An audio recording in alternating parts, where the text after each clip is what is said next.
Means, Nathan Baird coming to you from the Woody Hayes Athletic Facility. We are a couple of hours away from Ohio State taking on Cincinnati in its second week of the NCAA season. And once again, we're going to bring you game time decisions. Once again, this is your last minute look at something you should be focused on going into a week-to-week basis for Ohio State, something that's game related.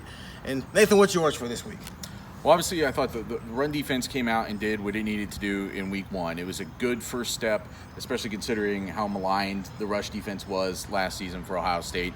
But I think this is the week they prove whether or not the strides that they've supposedly made since last season are real. You got Michael Warren, second, Cincinnati's running back. He rushed for a school record 18 touchdowns last season, one of the best backs Cincinnati's ever had. You have a very motivated team coming in here that's going to want to come in and spoil the winning streak, the Ohio State mystique.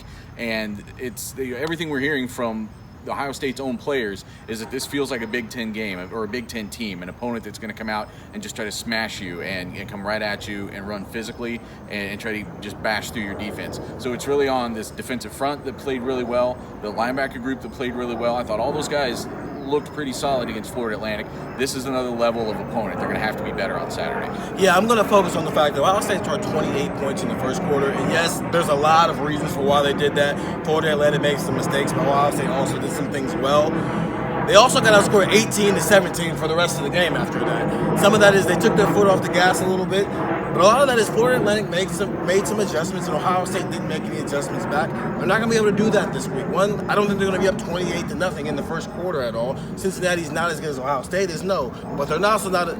They're better than Florida Atlantic is, at least. This is a team who won 11 games last year and was in a bowl game. Luke Fickell, their head coach, he spent a lot of time at Ohio State, so he kind of knows how things run here.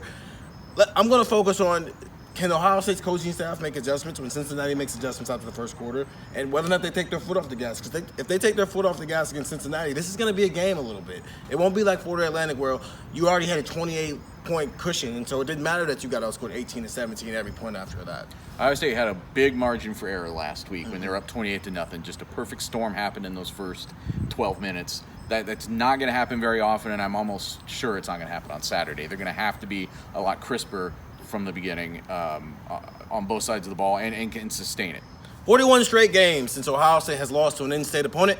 Let's see if that comes to an end or they can get to number 42. This is Means and Nathan Baird, cleveland.com.